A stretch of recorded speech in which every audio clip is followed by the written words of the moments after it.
Hello guys, hola, bonsoir, ¿cómo estás? Thank you for joining me. Gracias, amasaganalo, merci beaucoup. And we're gonna get into it. Welcome to Healthcare Boulevard. How about that? I'm skipping right to it. Um, Welcome to Healthcare Boulevard. Again, I am your host and creator here, Sena Kakbomo, and this is gonna be a short episode. I know I have a curriculum or path or whatever that I'm following, and every now and then something like this is gonna come to my mind, and I just will want to get on the mic and share this with you. And that is, try not to get stuck with the path you've chosen, right? If the path you've chosen really is the only thing you see yourself doing, then go ahead, do it, get it done. I believe in you. We all believe in you. You will get it done, however long it takes. But I've noticed a lot of us just want to practice medicine. A lot of us just want to practice medicine. We just want to care for other folks. We just want to be able to be in a position where we are part of somebody being healthy. And I know that's no exception for me. And sometimes when the dreams we have as a child, because it's like, oh, what do you want to know, what do you want to do when you grow up, or who do you want to be when you grow up? And we all have these things, these responses that sometimes can be as true as they are when you were 6, as as when you were 60. But sometimes that's not the case. And I, for one, is one of those examples where, when I tell you, when somebody asked me when I wanted to become when I was a child, I was like, I don't know, amigo. No, je ne sais pas. Like, I don't know.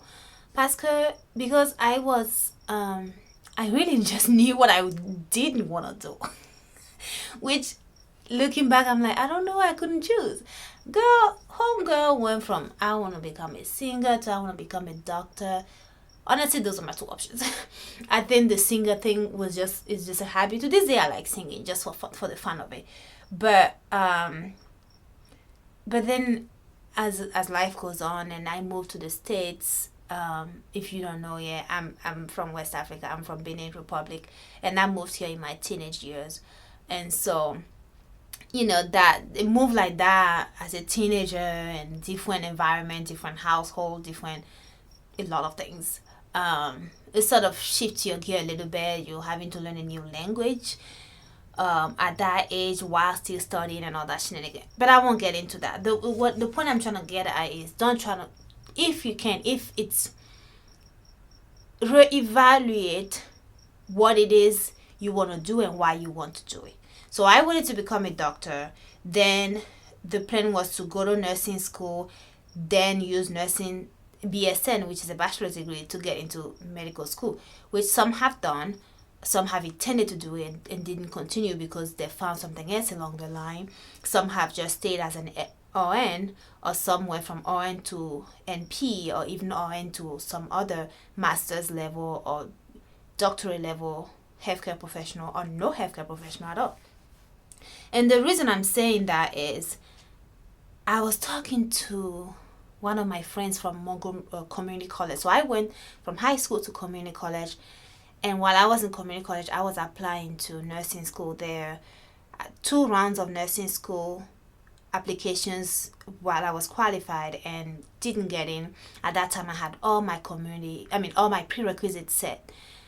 And it was essentially a life altering. Looking back now, it wasn't that big of a deal because I'm here where I am right now. But at the time, it was such a life altering event, because I really did find myself in a position where I really didn't know where to go from there, and because I've just imagined nursing. I had a path, and I was sticking to it to that point. It was going great up until that point. And at that point in my life, I had not learned to keep my plans flexible. And that was the moment for me where I learned the art and benefit of flexibility in your plan, because I realized, looking back, after after I went through everything, I realized, man, that really got to me in a way that it shouldn't have. It's a profession, and at the time it means everything, because all the expectations, mostly from myself, but also from the environment and all these other things. It's almost, you find yourself being like, yo, I don't fail. And how can you fail at life when you're only 20 something? It's like, come on, bro. you know? But luckily, because of perspective and because of some guidance, I was able to overcome that, find a new path. So I ended up going to university, transferring, instead of just sitting there and applying for nursing schools however long until one of them accept me.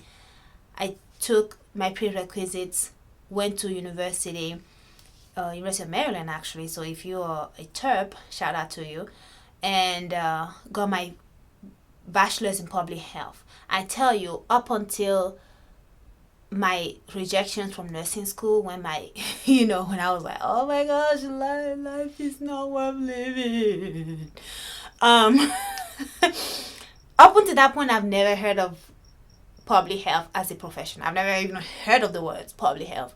Luckily, my mentor at the time guided me and just sort of like, check this out, because it seems to me you want to be in healthcare.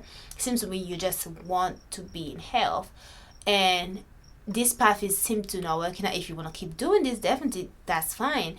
But I had explained to her that I really just I just wanted options as to how to move on, as to where to go from there. That's where I wanted.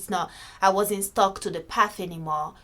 I still was, but I've gotten the essentially, I was still devastated from the path not working, but the greater problem was my inability to see forward, and my inability to see a path forward. And so she suggested that.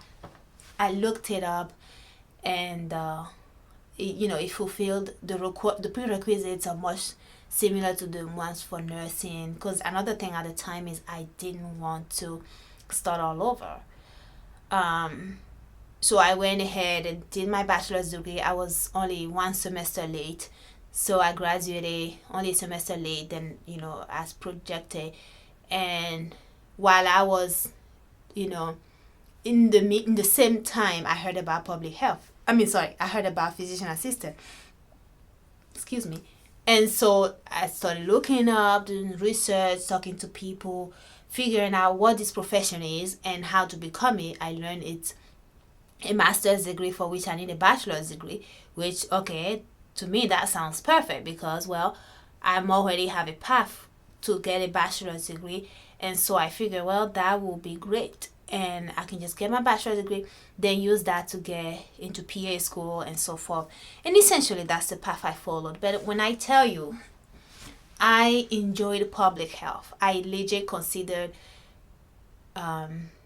master's in public health. And to this day, I wouldn't be surprised if I end up using my bachelor's down the line in combination with my PA degree, just because I got to learn the importance of social aspects in health. I got to learn the importance of environment on health. I learned so much more about health than I thought I needed to know, and I really opened my mind and my eyes and my professional heart to where I am today, and how I see things today, and the type of provider I will be and have been for the years I was a CNA and so forth.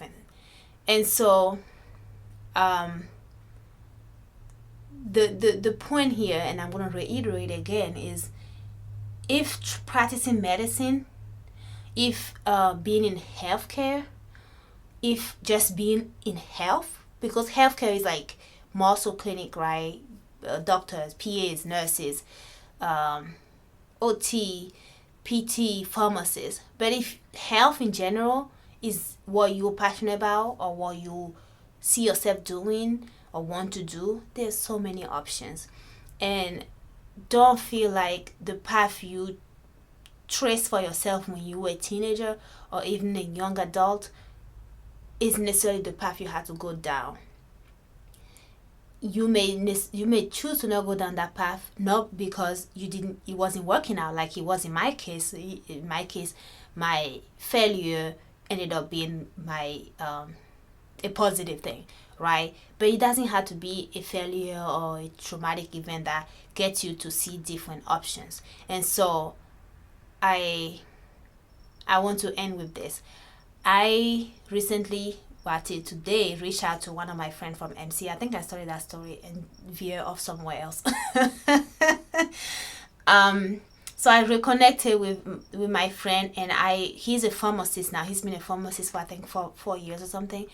And it was so interesting because though I was decently close to him back then, we in the 15 minutes or 20 minutes we talked, I learned a lot more about his path than I had known, or maybe I forgot, I don't know, because in the similarities, he too wanted to go into nursing, he too wanted to do MD. Today he's a pharmacist because somebody, advised him when he was at a different place in his life, and he hadn't really known about pharmacists or how to become one. So he went actually straight from community college to pharmacy school, which is a path that is very for pharmacy school, at least at the time, I don't know, a lot of the professions evolve. And when we have him on and when I do the research on that, I will better be in a position to give you that information. But I shared that story with you, and you get a chance to, hopefully you will get a chance to hear from him and learn more about from his path. And just like me, he faced some friction by changing his plans from some of the closest folks to him. And sometimes that can be the hardest thing, is when you have a path and it's going great, everybody's like applauding you.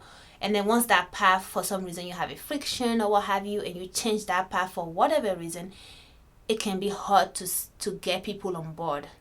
It can be hard to get the same respect and the same faith people had in you when you were on a different path. And so it really got to be up to you, and be like, you have to be honest with yourself and decide for yourself, look, this is the path that's going on, this is the path I've chosen now. And if that changes down the line 2-3 years from now, that's okay. But now this is what it is, and I have my reasons for choosing this new path, and you just got to advocate for yourself. So I'll end it there. I'll put this in the random files of things on YouTube, and I think I'm going to find a different system for organizing my podcast, because I realized, because I studied on YouTube, I was going to do the playlist, and I'm still doing that.